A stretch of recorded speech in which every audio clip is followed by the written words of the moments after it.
Don't move. He looked at me with a suppressed gaze. Luna, do you know that guys' Adam's apples shouldn't move randomly? What will happen if it moves? He bent down to kiss me, kissing me until I could only hold onto his waist to catch my breath. Then he calmly said, "It will be like this." I didn't like Jimmy at first.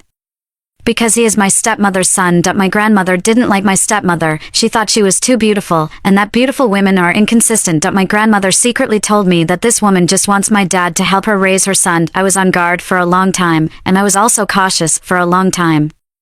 During this time, my stepmother has always been nice to me. She would take me shopping for clothes, buying me more expensive clothes than she bought for her son.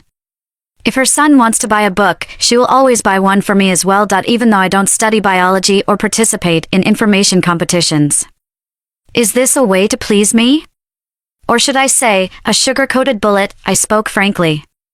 I said, "Auntie, please don't try to please me. Flattering things won't last long. I don't want to have a psychological gap." My stepmother's smile froze, and my dad started scolding me. He has never really scolded me from childhood to adulthood, but this time he said I was difficult and stubborn, and that no one would want to deal with me when I enter society. I slammed the door loudly. It must have been winter then, and the weather was quite cold. There was heating at home, but when I ran out, I didn't even wear a down jacket. I was freezing. I wanted to go to my grandparents' house, but I found that I didn't even bring my phone, so I couldn't take a taxi. At that moment, I felt so pitiful. Really pitiful. People were bustling on the street. There were mothers and children eating candies, couples snuggling up to eat dinner, and someone holding a bag talking on the phone saying they should come home early today to make pasta for dinner. It seemed like they all had someone to care for them, except me. So I cried. I cried so loudly, very embarrassingly. I knew that people around were looking at me, but I couldn't help it. The lady from the supermarket came out and asked me, "What's wrong, young lady? Why are you out dressed like this with so little clothing? Do you want to come in and warm up?" Jimmy came at that moment. He told the lady, "My sister had a quarrel with her family. I'm taking her back, thank you." He was handsome, had the air of a good student, and the lady believed him right away. She even persuaded me, "Hey, young lady, this is not a big deal. Go back with your brother quickly. It's very cold outside. Don't freeze yourself." I was very angry. How come everyone thinks it's my fault? Jimmy was still thanking the lady when I pushed him away forcefully. "Who are you pretending to be a brother?" He stumbled back with a frown, saying, "Stop making a scene."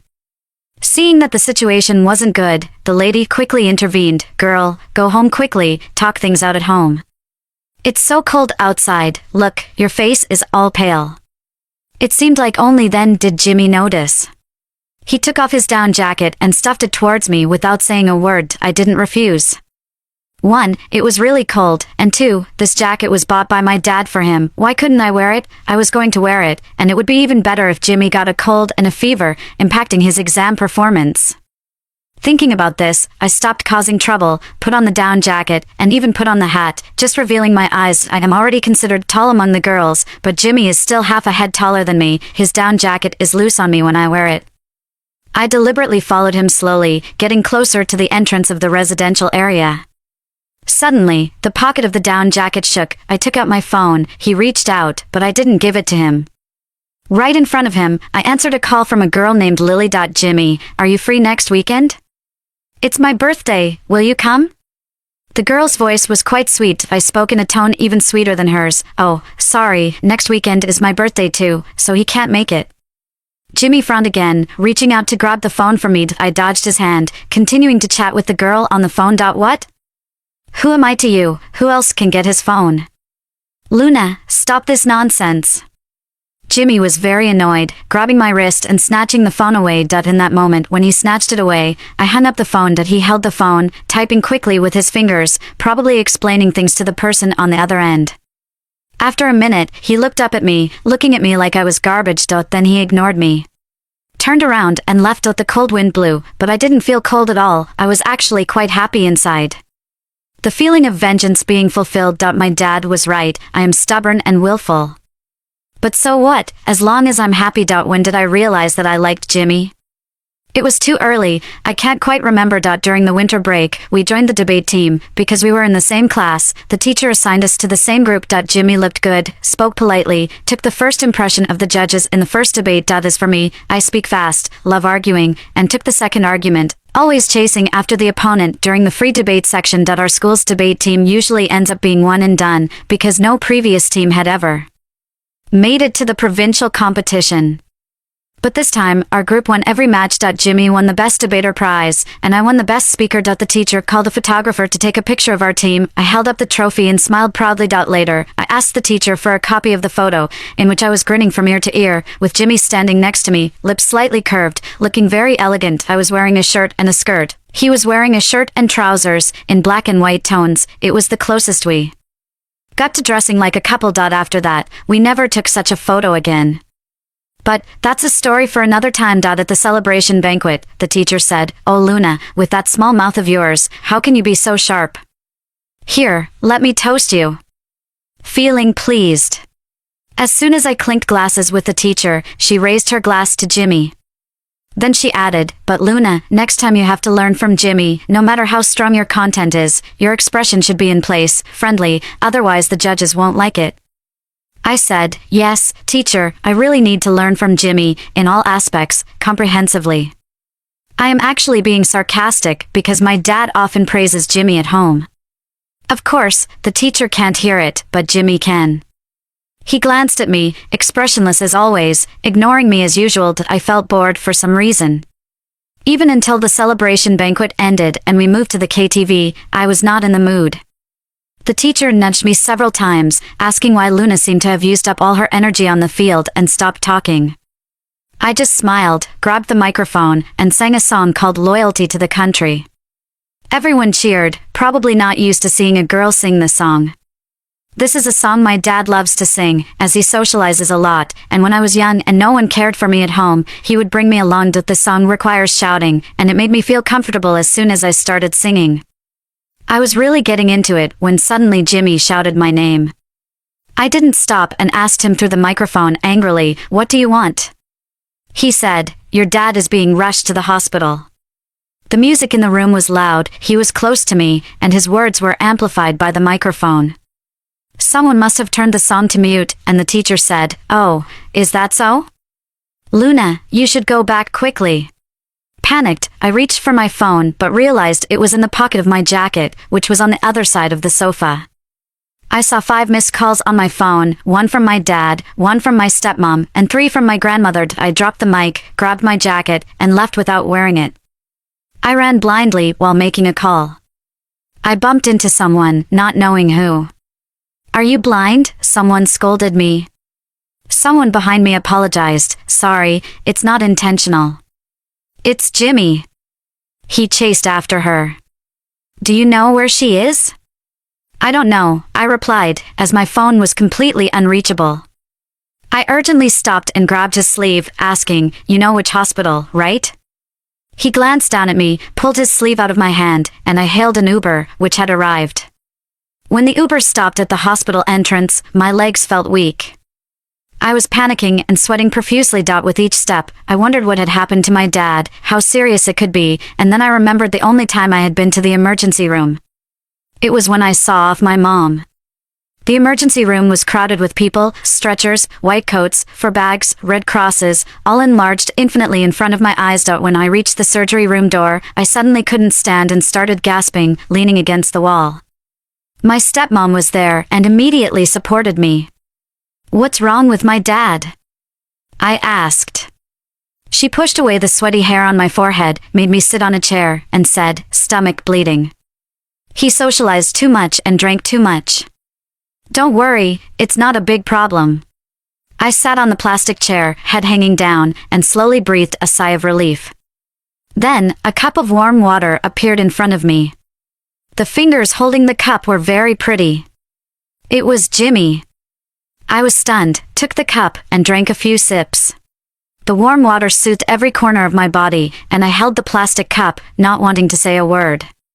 I usually argue with my dad and act tough with him, far from being a dutiful daughter. But now, in this situation of confusion and helplessness, surprisingly, it was my often targeted stepmom and Jimmy who made me feel safe. I closed my eyes, whispered a thank you, and my dad needed to stay in the hospital after the surgery. His mom, well, forget it, I'll just call her Auntie. Auntie is at the hospital taking care of my dad. She takes care of my dad so diligently, even if it's for the money, her care is worth it. My attitude towards Auntie and Jimmy has improved, not just superficially, but in a normal, respectful way towards elders and classmates. Both my dad and Auntie are often at the hospital, so only Jimmy and I are left at home. My dad gave us money for dinner and breakfast, letting us handle it ourselves. I don't eat out often because of my sensitive stomach, so I was unsure where to eat with the money. Jimmy, being more outgoing, knows all the nearby food stalls and restaurants. I followed him around shamelessly, unsure of what to eat. We entered a dark alley, and despite my hesitation, I followed him inside a Chinese restaurant where the food was unexpectedly good. We both ate in silence, with me being too focused on the delicious food to speak, while Jimmy seemed a bit annoyed with me. Luna, be confident, get rid of that, seems like. I told myself, amused by my own inner monologue.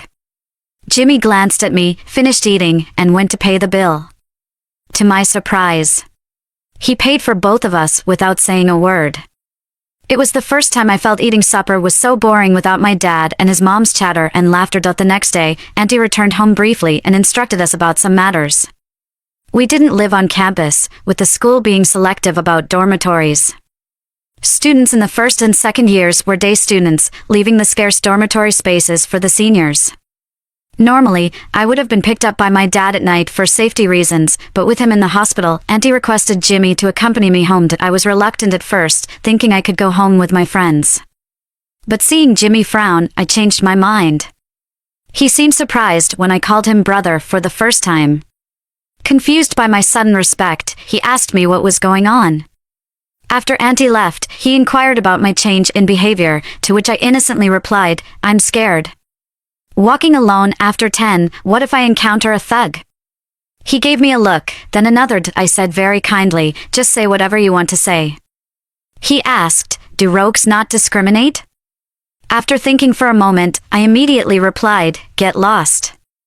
And he obediently left. As I watched his school uniform swaying in the wind like a sail, I felt a bit embarrassed. In that moment, I suddenly realized that he was a lively 17-year-old boy who could crack jokes, not just the son of the impeccable stepmother at home. It was at that moment that I began to see him in the same way I would see someone my own age. The provincial competition was coming up in a few days, to be held in the neighboring city. The school attached great importance to it, believing that we needed to train the team well since it was our first time qualifying. So, they arranged for a focused training session. It was winter break at that time, and we trained during the day while doing homework at night. The people in the debate team were quite interesting, and I enjoyed listening to their banter whenever I had the chance. The third speaker was Tommy, a fun-loving guy who enjoyed everything and was fond of setting up pranks. After training, he would sneak out with his parents' car to take us for a ride. The fourth speaker was Peter, who seemed careless on the outside but was actually very thoughtful and had a sharp tongue. I often joked about switching debate partners with him, and he would just give me a strange look, then glance at Jimmy before laughing and saying nothing. During the 7 to 8 days of training, I mostly hung out with them. One day during training, Tommy cleared his throat and said, Luna, you go back first today. I won't be able to hang out with you. I immediately suspected something fishy. What shady business are you guys up to? Peter replied with a smirk, come on, it's nothing shady. There are places where boys can go, but it's not convenient for girls. We are just ensuring your safety. I thought they were heading to some adult entertainment venue. It was fine for Tommy and Peter to go, but if they were taking Jimmy, they had to take me with them. Half an hour later, we were sitting by a pond in the outskirts of the city fishing. I never imagined that the place they needed to ensure my safety was a fishing pond. Peter teasingly said, what's wrong? I thought you couldn't swim. I couldn't swim and wasn't good at fishing. After just 30 minutes of fishing, I had already talked to Tommy 20 times. Tommy was annoyed and said, lady, could you please stop turning your head to the right and glance at the handsome guy on the left from time to time, understand? You've been bothering me a lot. Jimmy and Peter clearly heard him. Peter chuckled and gave me a meaningful look. Finally, he said, enough fishing, let's play cards. I partnered with Tommy, while Peter and Jimmy were on the other team. I was bad at counting cards and kept making mistakes, ending up losing badly. Jimmy had a good memory, almost like a genius. Tommy complained that he couldn't be on a team with me because we kept losing. I retorted, weren't you the one who insisted on partnering with me before? Look at you now. Tommy dodged quickly and ran to the other side of the room, hands on his hips, and said to the other two, let's play dice. Whoever loses will be Luna's partner. At that moment, Jimmy stood up and sat beside me. Let's go. I'll partner with you. I was surprised. He glanced at me and shuffled the cards calmly, saying, good luck can turn bad luck. You might just change your luck. And then I broke his winning streak. After losing 3 games in a row, he didn't say anything, and I started feeling embarrassed. How about we grab a bite to eat before playing again? He firmly shuffled the cards. No. Let's play another round. I'll help you win. In the provincial competition, we fell short of victory. Well, it's not exactly a crushing defeat. Tommy won the Best Debater award, and I received the Debating Style award. As we were leaving the stage, the teacher was deeply disappointed. Luna, why didn't you attack the 3rd debater? What nonsense was he talking about, and you were trying to reason with him? Argument is not your style, being aggressive is. I looked at him innocently, but teacher, didn't you tell me to learn a thing or two from Jimmy? Jimmy smiled and walked away. We ended up coming second in the provincial competition, and the only one unhappy about it was the teacher. The rest of us were quite content with the outcome. I was particularly content because my dad called to say he would be discharged from the hospital the day after tomorrow. Finally, I won't have to eat street food anymore. My happiness had returned. We parted ways once we got off the high-speed train. I followed behind Jimmy, dragging my suitcase. We chatted occasionally along the way, but as we neared the entrance of my residential area, his expression suddenly changed. I looked ahead, and besides a drunkard blocking our path, nothing seemed out of the ordinary, right? Just then, the drunkard stumbled towards us. I was startled. Jimmy stood in front of me, shielding me. He spoke coldly. How did you find your way here? Do you two know each other? The drunkard lifted his eyelids and chuckled. With that smile, his facial features bore a slight resemblance to Jimmy's. I can't come to where you and your mom live, he said. Jimmy's tone grew even colder. I asked how you found your way here? The man walked around him and looked at me. Is this your classmate? Why are you both carrying suitcases? Where are you off to? As he spoke, he started walking towards me, reeking of alcohol, and I instinctively stepped back. The man grinned and reached out to me. Jimmy, it seems you've raised a good kid. Before he could finish, Jimmy let go of the suitcase and pushed him away. I warned you not to come looking for us. The man retreated, and Jimmy grabbed his collar, repeating, how many times do I have to tell you not to come looking for us? I stood there, bewildered. The man glanced at me, said something, and Jimmy shoved him against a lamppost. If he had really pushed him down, it wouldn't have been a mere scuffle. At that moment, a security guard who had been watching approached, his baton drawn from his waist. What are you two doing? Jimmy remained silent. I quickly spoke up. It's okay, uncle, they know each other. Acquaintances. I guessed that the man was Jimmy's father. Jimmy glanced at me. His eyes looked shattered, indistinct under the lamplight. Just as he turned towards me, the man suddenly rose from the lamppost, grabbed a glass bottle and smashed it towards Jimmy. I didn't have time to react and instinctively pushed Jimmy aside. He stumbled as I pushed him. The bottle then landed heavily on my shoulder. Ouch. That really hurts. Could I have a fracture? The security immediately apprehended him. And another guard came out from the duty room, ready to call 911. Jimmy asked anxiously, are you okay? I paused for a moment and calmly replied, I'm fine. I'm actually not fine. Jimmy looked at me for a while, trying to assess if I was telling the truth. The streetlight cast shadows, illuminating his profile. His deep eyes, long eyelashes, straight nose, and pursed lips. It was like a finely detailed painting, each stroke perfect. I was stunned, completely forgetting the sharp pain in my shoulder. Jimmy furrowed his brow deeply, suddenly pulled out his phone, switched to the call interface, and dialed the numbers. 911. I instinctively grabbed his hand, our fingers touching, and then quickly let go. I rubbed my index finger against my thumb, but the sensation of that touch a while ago lingered. His fingers paused, and he looked up at me.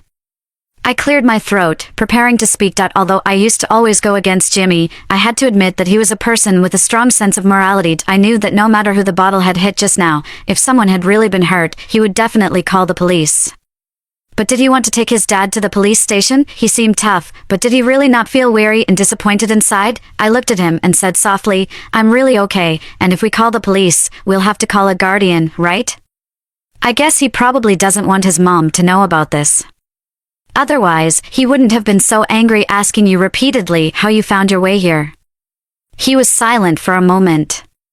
The streetlight cast a long shadow of him. He finally spoke, but what he said was, "I'm sorry." I looked up at him and whispered, "It's okay." The security guards restrained Jimmy's dad, threatening to call the police, that he deflated and told the security guard, "I came to see my son, it was just a misunderstanding." Then he turned to Jimmy and shouted, "Right, son?" Jimmy looked at him expressionlessly and said, "Next time, I'll definitely call the police."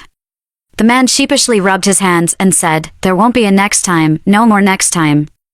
Ignoring him, Jimmy took my suitcase, one in each hand, and walked into the community. I stood still for a moment, empty-handed, following him, feeling pathetic, thinking, so this is how you get treated after being hit with a bottle? However, the treatment that followed was even better. While my dad had been discharged from the hospital, the doctors advised him to avoid strain and rest more. So, I continued to follow Jimmy to and from school. Unlike before when he reluctantly accepted me trailing him, since that day, he would wait for me every time he went out. Leaving the community, he signaled for me to hand over my backpack. He would carry it. When I was in primary school, my mom used to carry my backpack for me, then she left, and my grandma started carrying it. Later on, I carried it myself. I hesitated to hand my backpack to him, and he casually slung it over his shoulder.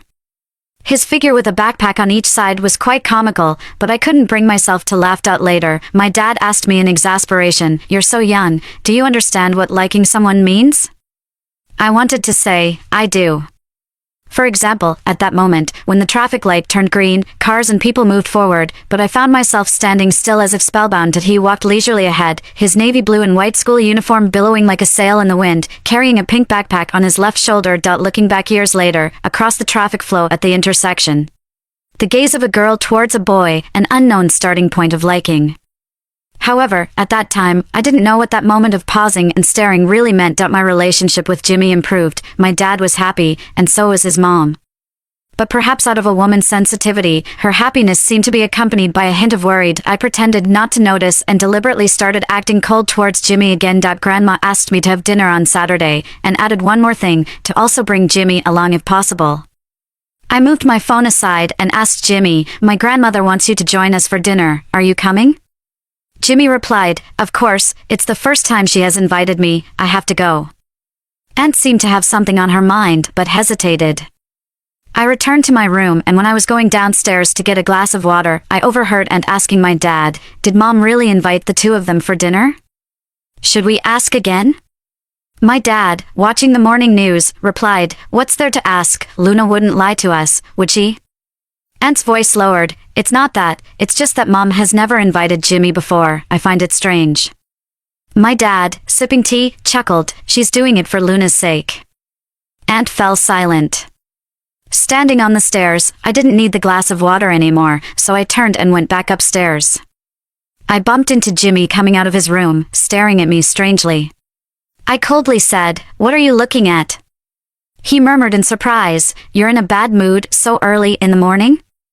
I harshly replied, "Just seeing you makes me angry." He jumped back, his messy hair seeming to stand on end. I ignored him and went back to my room. There was no water to drink in the room. I was so thirsty. My grandma not only treated Jimmy nicely for my sake, she also knew Aunt took care of my dad, which was not easy for her. But she couldn't directly show kindness to Aunt, so she expressed her attitude by inviting Jimmy for dinner. My grandma's cooking was really delicious, but unfortunately, her health hasn't been good in recent years and her hands would sometimes shake uncontrollably. I took a bite of the pig's trotter and immediately stood up to drink water.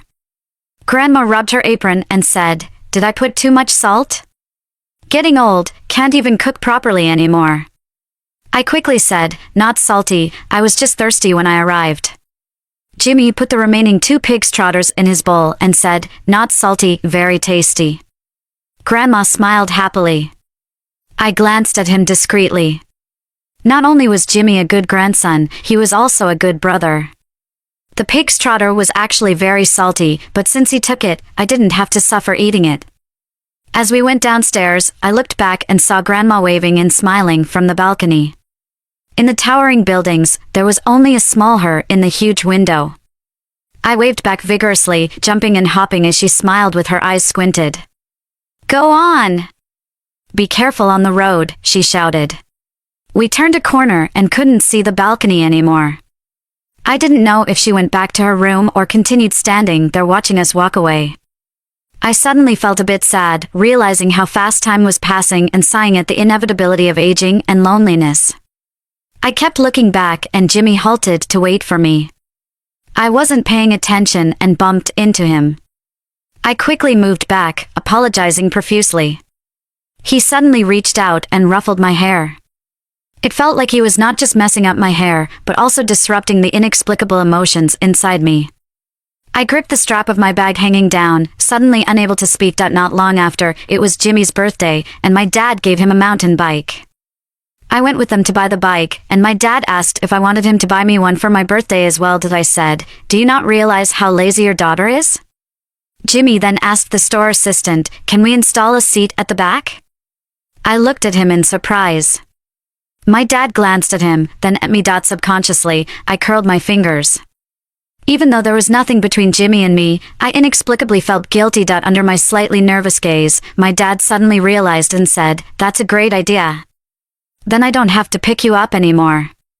I slowly relaxed my fingers and casually said, "Yeah, you can stay at home drinking porridge every day." After paying, we walked to the parking lot. I jokingly said, "Aren't you afraid of me and Jimmy falling in love early?" My dad found this statement particularly funny.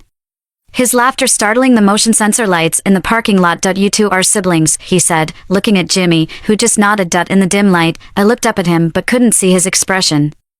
"We are siblings, Jimmy. But can we only be siblings?" Jimmy started giving me a ride to school. There was no idle drama scene with a girl holding onto a boy's waist as the wind blew her white skirt. First, I couldn't hold on to Jimmy, and second, I was in my school uniform. Also, to avoid suspicion, I would jump off the bike and separate from him a distance away from the school. The first time I did this, Jimmy asked, "Aren't you tired?" I stubbornly replied, "Not tired." He shook his head and pedaled ahead. I watched his school uniform billowing in the wind for a long time without moving. If you have no guilt, of course, you can be carefree. But with guilt in my heart, what do you know? During the autumn sports meeting, I reluctantly signed up for the 3,000-meter race stop because there were few girls in the class. The sports committee forced each person to sign up for an event. When I returned from the office after submitting homework, there was only the 3,000-meter race left to sign up for. I asked the sports committee, "Do you want me to collapse on the track?" The sports committee, a tall and sturdy man, nearly cried. He stood before me cautiously and said, "Luna, I'm really sorry. How about I buy you a bottle of water next semester?" Suddenly I couldn't be harsh anymore. I ran the 3,000 meters, basically aiming to collapse. But after actually running, being last wasn't satisfying. After all, with so many people cheering your name from the stands, and the boy you had a crush on doing high jump in the same area, I put in extra effort and surpassed 3 people. The sports committee and the girls went crazy and started shouting my name. It felt more intimate than calling for one's own mother. I wanted to tell them to stop, as I had no more energy left. By the 7th or 8th lap, my gaze had become distant. I asked the person keeping count at the finish line with a breathless voice, "Which lap am I on?" He looked at me sympathetically, "5th lap." "Help." Then my pace slowed down completely. Someone from the inner track ran beside me. "Luna, are you doing okay?" I looked and saw Peter. I was not dying yet. I replied. He smiled and said, "Take it easy, I'll walk with you, bro." He almost made me burst out laughing, so I picked up the pace a bit. Finally, I reached the finish line, my chest burning with pain. I collapsed on the ground, ignoring any calls for help. Peter tried to lift me, but I slapped his hand away. After looking at me for a while with deep eyes, he turned around and left. 2 minutes later, he came back with Jimmy. Jimmy seemed surprised to learn that I was running the 3,000 meters. He crouched down and said, "Are you okay? Should I take you to the medical room?" Peter joked, "Yeah, let Jimmy carry you to the medical room." I kicked him. Jimmy also heard the comment and gave Peter a strange look. Then he reached out to me, asking, "Shall we go?" Peter looked at me with a smile that seemed like he could devour me. Thankfully, the sports committee rushed down from the stands, ignoring the interaction between Peter and Jimmy, as well as my protests, and picked me up. I brought you some water, remember to drink more later. I was almost dragged away by him with his arm wrapped around me. It's actually better this way, as I don't have to pay attention to Peter's underlying words and Jimmy's hand hanging in the air. The changing of the guard in our student union is coming soon. The candidates for the student union president are chosen by the teachers, one from the liberal arts and one from the sciences, which are me and Jimmy. To be honest, I seem to have a different way of liking someone compared to many other girls. Regardless of whether we end up together or not, I hope the me in his memory shines brightly and brilliantly.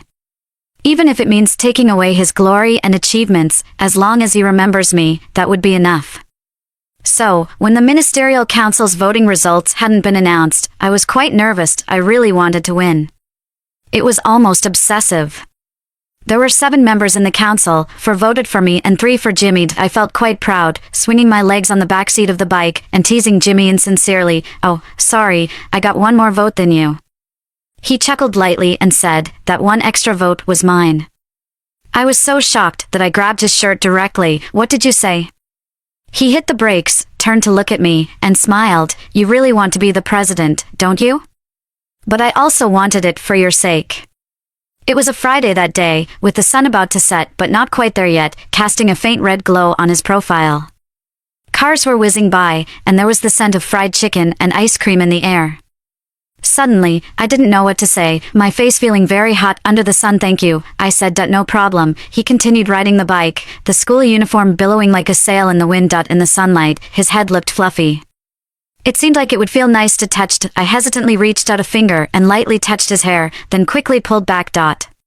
I looked around as if I were a thief and happened to be caught by a little girl eating an ice cream cone. Her big round eyes were fixed on me without blinking. My face suddenly felt even hotter. As I entered my senior year in high school, time flew by quickly, and the days seemed monotonous and dull. It was all about studying hard, with piles of exercise books forming mountains, and a pencil could run out in just 3 days.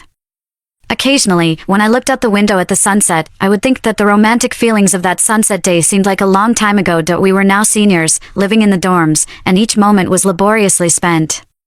My contact with Jimmy also became less frequent. He was on the 1st floor, and I was on the 4th, and it was difficult to even catch a glimpse of each other when we didn't go home. In the hustle and bustle of those days, memories flooded in through every crevice, making me contemplate and toss and turn at night. He once brought me a box of ibuprofen when I was in excruciating pain, once took away my umbrella on a rainy day saying, "I'll cover you, bro." He once asked me what I was planning to put as my first college choice. What are these things? Are they proofs of love? There are always some shiny and sweet things in time, like sugary glass shards. You hold them, feeling they are too bright and clear, but when you grip them tightly, they will cut you and make you bleed. In the days overwhelmed by math problems, in the days from early morning to late at night, those whimsies grew wildly like weeds. Drowning out every inch of my attention apart from my studies, I developed an allergy to Jimmy. During morning exercises, during lunchtime, passing by the basketball court, going to the office to submit assignments, I could always spot him first. Even if it was just the back of his head, just an indistinct figure, or maybe a teacher mentioning in passing that this year Jimmy might achieve a top rank. My grades started to slip. I felt it was unacceptable. I wrote something to myself. I wrote, "Luna, you are turning 18 this year. 3 months later you will sit for the college entrance exam, about to step into freedom. After entering college, you can do whatever you want, pursue whatever you desire, but not now. Neither Jimmy nor love itself should be your stumbling block." I finished writing, feeling relieved. I bought a notebook with a lock, then bought a small locked box, put the letter in the notebook, placed the notebook in the box, and set the box on the top shelf of the bookcase to gather dust. Solemnly laid to rest the untimely infatuation. The results of the information lead came out. Jimmy lived up to expectations and achieved top rank. With Jimmy's level, he could easily choose any major at Harvard. My dad insisted on taking us out for a meal, dragging me out of the sea of questions. By the time I finished packing my bag and went to the door, Jimmy was already there. As soon as he saw me, he smiled. "It's only been 2 weeks, why do you look so exhausted?"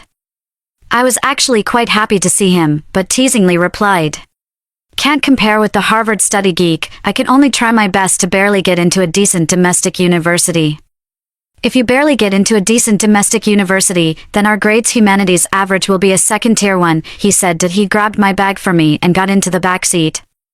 I dozed off in the passenger seat, and when I woke up, the car was already parked outside the restaurant. It was a Sichuan restaurant that I liked. My dad said, "So you'll definitely go to Harvard, right?" Jimmy replied, "If I get in, definitely." My dad then asked me, "What about Luna?" I sarcastically said, "I'll go to Harbin Buddha Institute." Jimmy chuckled at my response. Auntie said, "Don't ask too much, the child knows in her heart." "Isn't that right, Luna?" Not wanting to embarrass her, I said, "Yes, you're right, Auntie." My dad then kept urging me to eat more vegetables and drink more beverages. "You've lost weight," he said. I doubted, "Really?" "Clearly gained weight, more than 5 pounds. Stress-induced weight gain, deadly." Jimmy remarked, "Being a bit plump is good, it's festive, like the fish holding New Year's painting doll." I tightened my chopsticks, retorted not so kindly, "You're thin, so thin you resemble Yu Qigong, standing by the door would ward off evil." He casually replied, "How could I be like Yu Qigong? I also hold a fish, just like you." Auntie's hand trembled as she poured the drink, and the coconut milk spilled over. Jimmy went to Harvard, where he could choose any major he wanted. I chose Renmin University and decided to study a niche subject. The advantage was that we were very close in distance, just 7 bus stops away. I showed them the map, and my dad said, "Oh, that's good, Jimmy, please take care of Luna." Jimmy just smiled and said, "Of course." My dad was pleased and satisfied, so he went back to watching the news. Auntie took Jimmy to the room and said something to him, but I didn't know what. Anyway, in the first 3 or 4 months after school started, despite the short distance of 7 bus stops, we only met once. And it was a chance encounter. Peter was quite impressive. He got into Harvard through self-recommendation. Not long after finishing military training, he asked me and Tommy to visit Harvard. In our group of 4, messages kept popping up until the time and location were confirmed, but Jimmy never said a word. I didn't know what was going on with him, so I sent him a private message on WeChat. He took half a day to reply, saying, "I'm fine, don't overthink it. Just don't." I lost the reason to care about him and the excuse to reach out to him again. Several times, I opened our chat window, typed something out, and then deleted it word by word. Eventually, I compulsively clicked on his profile picture, only to browse through his few moments and our scarce chat history. I dissected those simple phrases like doing a Chinese language comprehension exercise, repeatedly trying to find hints that resonated with my feelings. But there weren't any. Every sentence was ordinary, just the type of conversation that normally happens between classmates. The proofs of his liking me that existed in my memory suddenly became elusive. Does he love me? Does he not love me? It's as if I am standing on a debating platform with both sides being myself. However, a sentence suddenly popped into my mind. "He has never said he likes you, it's all just your imagination." The debate that had been ongoing immediately ceased. I sat there blankly, thinking, yes, he has never said it. But why did I immerse myself in my own imagination and couldn't come out? I felt like I was back in some nights during my senior year, anxious over declining grades, now losing sleep over an unrequited crush that could break at any moment. I couldn't sleep for many days. On the day we were supposed to meet, I looked in the mirror. The reflection showed dark circles under my eyes, pale skin, and a weary and feeble appearance. I suddenly got angry at Jimmy, and angry at myself. "Luna, are you sick? He's cold to you, yet you still go looking for him, losing sleep over him? Are you so pathetic? Pathetic!" I angrily pointed at the person in the mirror. "There are plenty of fish in the sea, why fixate on an unattainable love?" After cursing, I felt relieved that the person in the mirror still had pale cheeks, but there was a different spark in her eyes, at least not as despairing as before. I quickly freshened up, blew my hair into a fluffy curl, and asked the girl from the next room who was good at makeup to help me with my look. Afterward, she looked at my wardrobe and said, "Luna, why don't you even have a dress? Take this, consider it a lucky charm," as she handed me her supposedly lucky outfit. When I looked at myself in the full-length mirror again, well, the person in the mirror was clearly me, no change in features from eyebrows to face shape, but much prettier, as if I could be described as charming and coy just by casually swearing. The metaphor I made about myself gave me chills, and my hair stood on end. I bid farewell to the girls, and she smirked, saying, "Wish you success." They all knew I had a crush on a boy at Harvard. But they didn't know that we hadn't been in contact for a long time. Including the day Tommy tagged him in the group chat, and he finally came online and said, "Oh, I wasn't at school that day, sorry." I avoided the ambiguous glances from the girls, forced a smile and said, "All right, wish me success." How am I going to succeed? As I chatted and laughed with Tommy and Peter along the way, but suddenly saw Jimmy on the road outside the cafeteria, I knew that my pretense of calmness was about to collapse. Jimmy was wearing a black down jacket, the one he took off and gave me after that argument with my dad when I left home. He seemed to have grown a little taller, his hair a little shorter, carrying a packed lunchbox in his hand, walking quickly. Tommy said, "Hey, isn't that Jimmy?" Peter smirked, looking at me. "Yeah, isn't that Jimmy?" I looked at him coldly. "So what? What's it to me?" Peter whispered, "Luna, don't be tough." Before I could speak, he called out Jimmy's name. Jimmy's figure stiffened for a moment, then turned around. I could see it clearly. He had not only grown taller, but also gotten slightly tanned. He saw us, with a momentary blank expression on his face. Then he hesitated and took a step towards us. "I thought you had something and weren't at school?" Tommy asked. Jimmy smiled. "It got rescheduled last minute." Peter also smiled, saying, "You're not being fair, not telling us it got rescheduled. Didn't want to see someone among us or something?" As he spoke, his gaze seemed to hint at me. Jimmy also looked at me, paused, and smiled. "No. It's just a coincidence." "Have you guys had lunch?" Tommy said, "Not yet, we're going for barbecue, do you want to join?" In this situation, if Jimmy refused, it wouldn't be appropriate. He obviously knew this, so he readily agreed. As we dodged the bikes passing by, Tommy said, "It's still better in college, just casually having a pretty girl sit on the back seat. Who dares to do that in high school?" I froze for a moment, raised my eyes to sneak a peek at Jimmy. Caught red-handed by him. Then he nonchalantly looked away. Peter said, "Jimmy dares, right Jimmy?" He was speaking to Jimmy, but his eyes were fixed on me.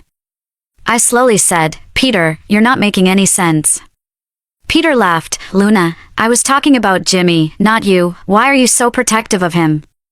Tommy didn't know what was happening, and tried to defuse the situation. "What are you guys doing? Come in and eat, stop fooling around." I ignored him, stared at Peter, and said, "Who are you really talking about? Don't you know yourself?" Peter smirked, his eyes devoid of any humor, then he turned to look at Jimmy. "Do you know what's going on? I'm talking to you, and you keep talking about him. What's the deal?" Peter's dark eyes bore into me as he calmly said, "And why are you always defending him?" Tommy was confused, looking at me and then at Peter. At that moment, Jimmy slowly spoke up, saying, "So you've seen it, I gave Luna a ride. There's nothing to hide from you guys, we're siblings. We're siblings." Those 5 words felt like a heavy blow to my head, ringing in my ears. He did think that way. We're siblings, with a natural and insurmountable bond. Peter was stunned for a while, then looked at me. "You guys are siblings?" Jimmy looked at me, his profile shrouded in the shadow cast by the streetlight, making it hard for me to discern his expression. I finally found my voice, mechanically replying, "Yeah, I lost my mom in elementary school, and my dad and his mom formed a new family." Amidst the surrounding noise, our group was quiet. Tommy broke the silence, saying, "Hey, don't take this too hard, Luna. Peter didn't mean to hit a nerve. Let's eat, let's eat." The barbecue skewers sizzled. Tommy flipped them with tongs. I ate the fragrant barbecue in silence, unable to swallow. We chatted for a long time that day, just like every previous team dinner. Tommy was chatty, Peter and Jimmy provided comic relief. I teased him occasionally, laughing most of the time. But I knew clearly that every word I said, every smile I showed, was pretending. Pretending everything was normal, pretending this gathering was just like before. But it wasn't. I was not okay at all. When we parted ways, Tommy said, "Luna and I will leave first." Peter said, "Sure, see you next time." I looked at him and said, "Goodbye." He looked a bit guilty, hesitant to speak. I didn't want to say more, turned to Jimmy and said, "Goodbye." This time, he didn't avoid my gaze, his expression rather tender. He said, "Goodbye, Luna. Goodbye, goodbye. Goodbye, to the person I once liked. Goodbye, my brother, Jimmy." After that, I never contacted Jimmy again. And he didn't come looking for me either. Fine, I thought fiercely, there are handsome guys everywhere, one less won't make a difference. You wanted to be siblings, then let's be siblings. Who's afraid of whom? I spent a lot of time in the club, playing around with a group of friends. We would have dinner together and everyone would get drunk. After dinner, we would head to the KTV and continue drinking, moving crates of beer. Everyone would cheer, saying, Luna, you're from the north, you must have a high alcohol tolerance. My alcohol tolerance was decent, but I couldn't handle drinking a mix of baijiu and beer. I got drunk, collapsed on the sofa, and passed out. I had a long, fragmented dream. In one part of the dream, I was sitting on the back seat of Jimmy's bike. The sunset was beautiful, and the ice cream was delicious. I don't know where I found the courage, but suddenly I hugged his waist and he turned around, smiled at me, and said, Luna, we're siblings.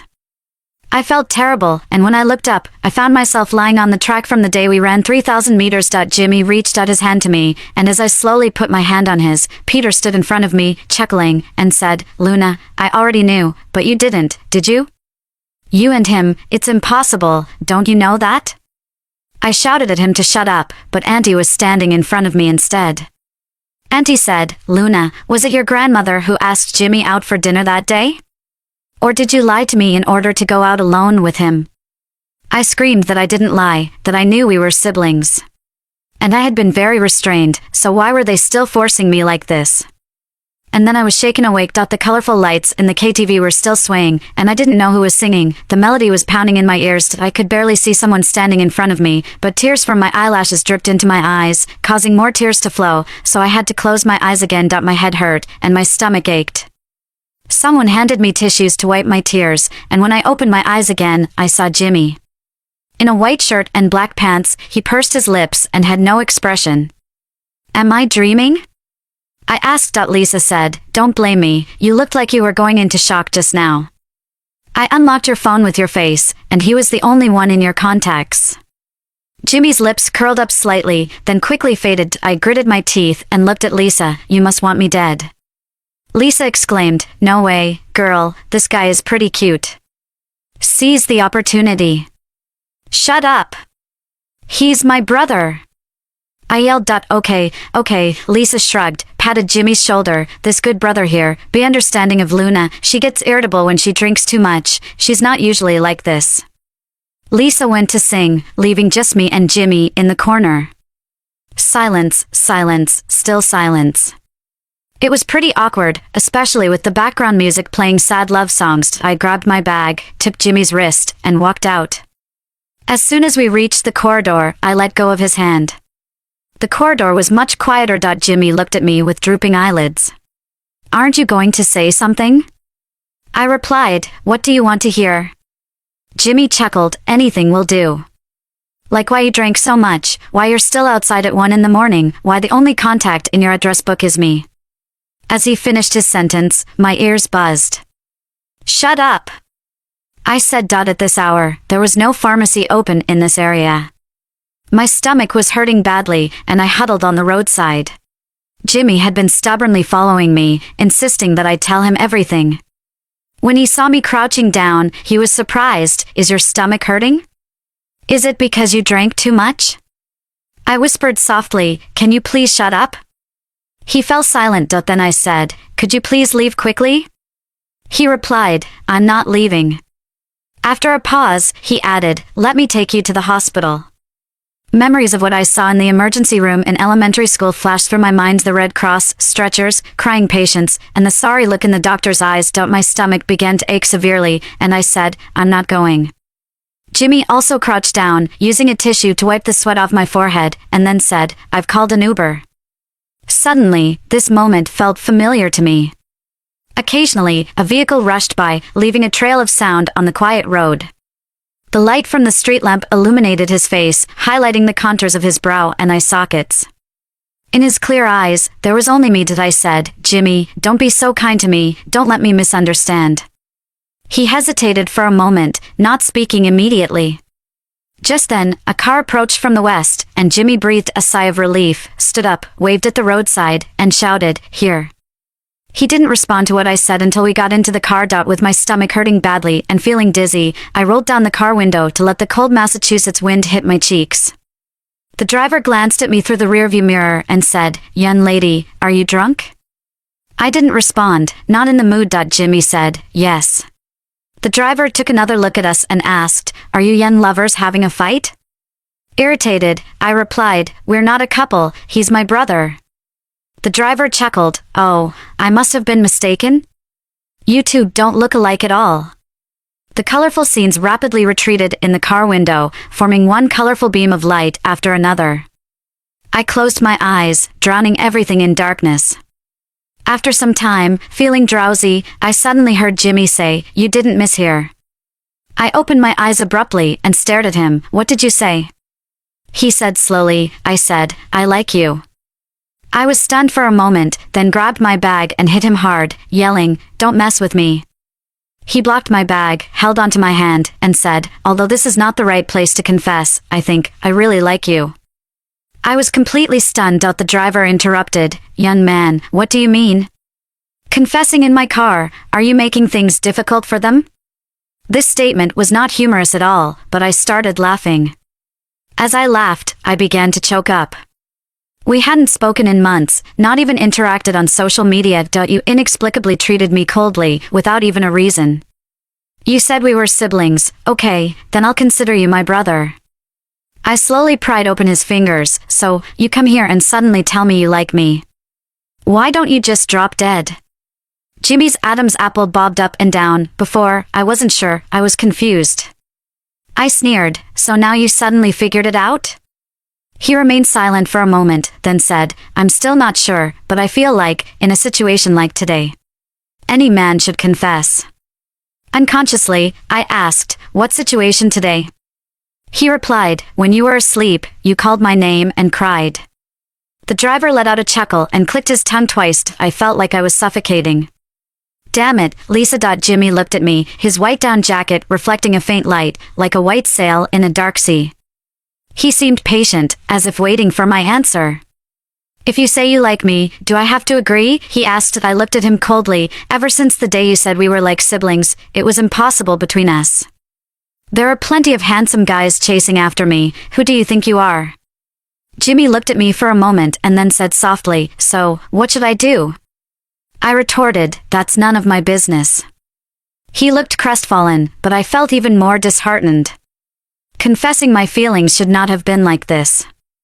It should have happened on an evening when the moon had just climbed to the treetops, the sky still a hazy blue dusk. By a lake, or at the foot of a mountain. I should have been dressed beautifully, wearing beautiful makeup, and then I would tell Jimmy that I liked him. If he accepted, all would be well. If not, I wouldn't feel like a loser. The most important thing was to maintain a graceful demeanor. Even though none of the elements I had imagined were present, there shouldn't have been a long, heartbreaking estrangement before the confession, shouldn't have happened in a taxi, and especially not with a cabbie ready to burst out laughing with ears perked up.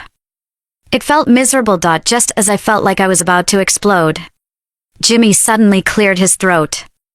I looked up at him and saw that he seemed a bit nervous. Then he said, driver, excuse me, could you stop laughing? The driver chuckled, hey, I just love seeing you young folks falling in love. Okay, young lady, don't be upset, can I not listen? He put on his headphones and started listening to music. The lampposts flickered in and out, casting rapidly shifting shadows. Jimmy's face was alternately lit and then cast into darkness. He cleared his throat again and said, at first, I actually disliked you, thought you were a princess with an attitude, sensitive and bossy. But then, don't pinch me, let me finish my words. Later, when you shielded me from a bottle at the bar and didn't even cry from the pain afterwards, I thought, maybe I misjudged you. I stared at his face, feeling a sourness in my heart. He didn't notice my gaze and continued, after that, I started to find you quite cute, and you're actually pretty smart and good-looking. I kind of started liking you. Hey, stop, even when I praise you, you still pinch me. Do not move, okay? He tightly held my hand, our palms pressed together, as if feathers were tickling my heart. Suddenly, I felt too afraid to move. He said, but we are like siblings, and I always felt I shouldn't like you. So when I realized I liked you, my first reaction was no, it's not right, I can't feel this way. It would hurt you, I'm sorry.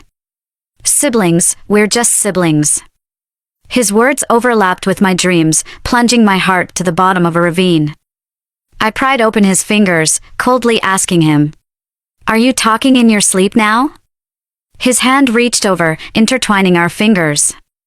Light from passing lampposts occasionally illuminated his features, the boy I once liked, stubbornly holding onto my hand, ears turning red but trying to appear calm. He said softly, "Now I feel like saying, to hell with being siblings.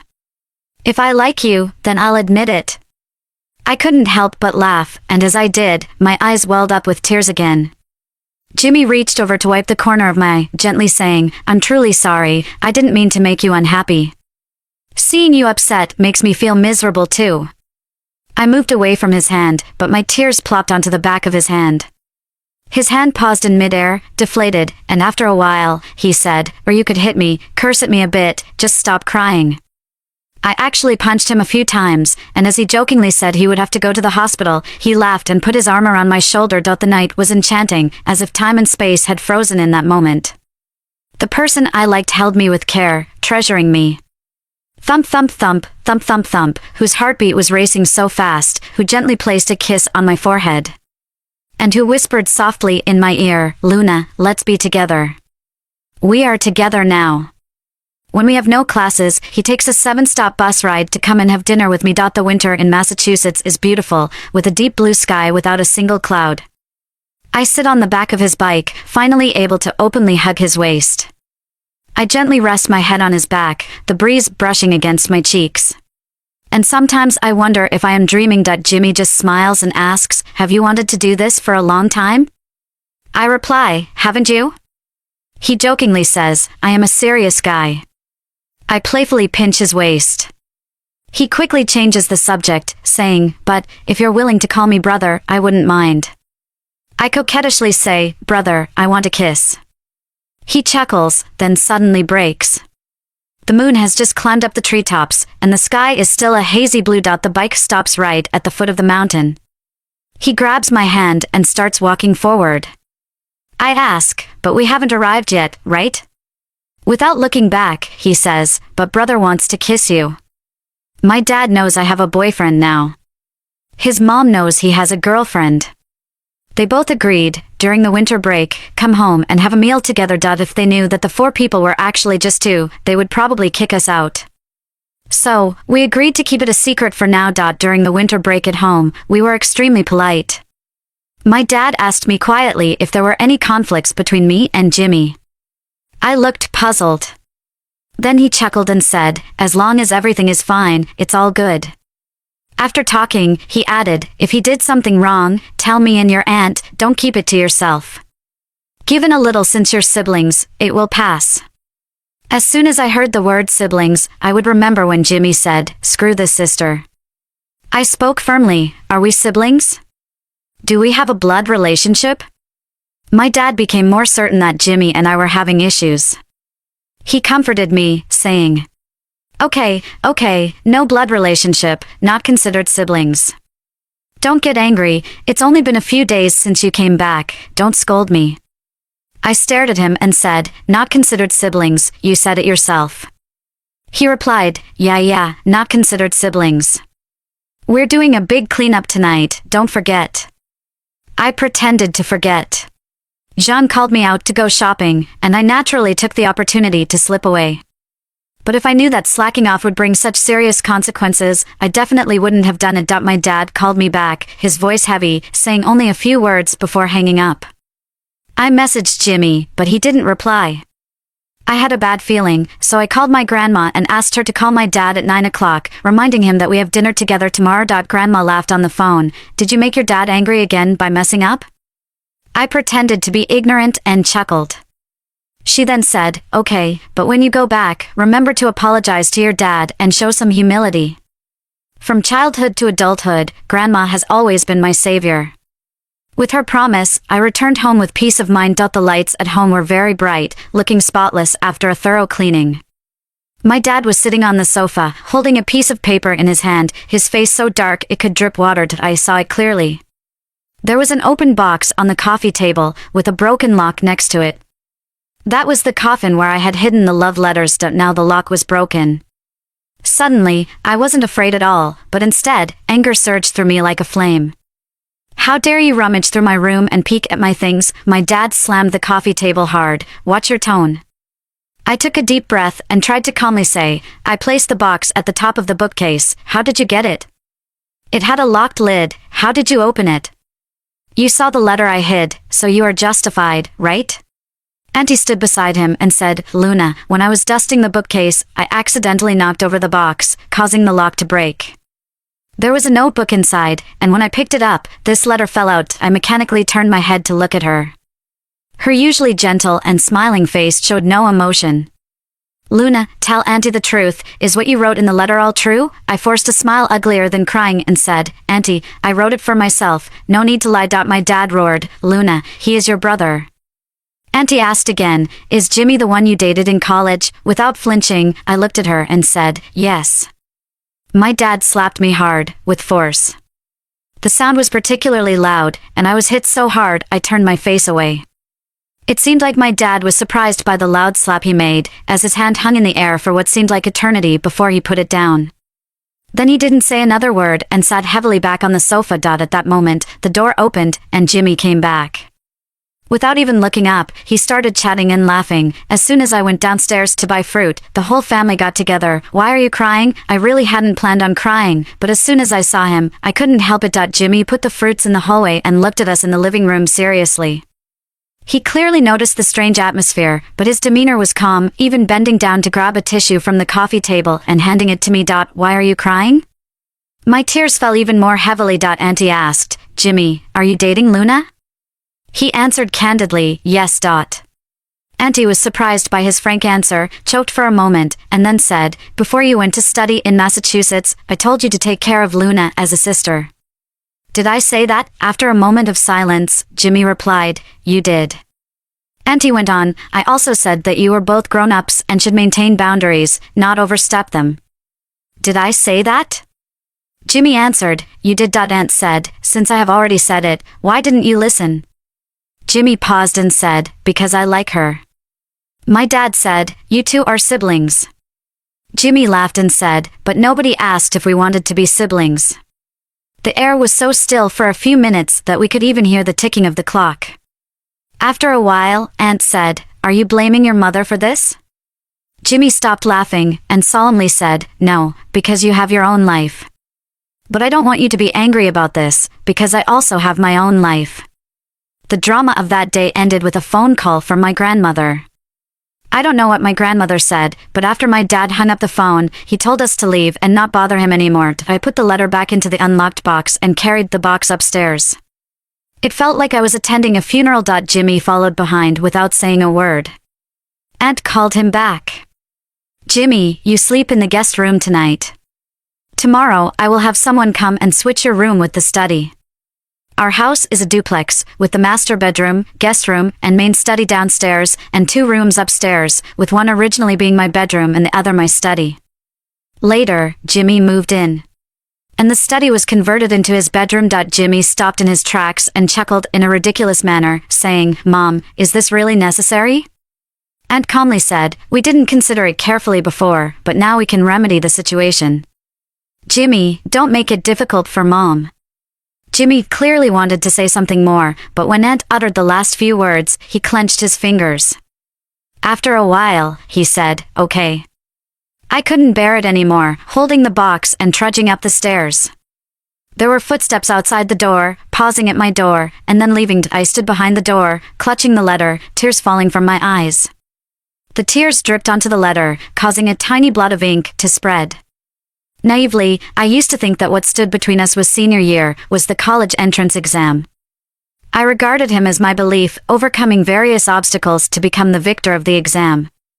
But as I crossed the bridge, I realized that the college entrance exam was just a trivial obstacle between us. I hugged my knees, finally crying in pain. The next morning, when I went downstairs to drink soy milk, my eyes were swollen, my double eyelids turned into single eyelids. There were fried dough sticks and steamed buns on the table, and the buns were filled with pickled vegetables and tofu, which I instantly knew were from my favorite store. That store was located on another street. My dad rarely bought from there because he thought it was too far, and there was always a long line. But today, it was on the dining table at 7:30 in the morning. My dad was still watching the morning news, not even glancing at me. I nibbled on the bun, tears falling into the soy milk bowl. I initially felt very aggrieved, but now I suddenly felt so tired that he finished his meal, grabbed his briefcase, and left. Before closing the door, he said, "We are going to Grandma's house for lunch today, all of you should come." I looked up at him, he didn't look at me, and with a bang, he closed the door. Grandma made braised pork with vermicelli today, it smelled delicious. But the highlight was not the delicious food on the table, but what Grandma said, "Luna, come for a walk with me to aid digestion." Grandma lives in an old residential area where all the neighbors are familiar to us. As we walked, we met many acquaintances. "Oh, isn't this Luna? Haven't seen you in a long time, you've grown into a young lady," they said. Grandma smiled and replied, "Yes, she has become a young lady." After the people left, I focused on stepping on footprints in the snow. Grandma asked me, "Are you dating Jimmy?" I had anticipated she would bring this up, so I replied listlessly, "Yes." Grandma chuckled and said, "Look at your eyes all swollen today, you are really hopeless." I self-deprecatingly said, "Well, I've been hopeless for more than a day or two." Grandma asked, "Do you know why your dad is so angry?"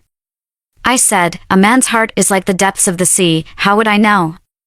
Grandma poked my forehead with her finger and said, "You heartless child, your dad is just worried about you."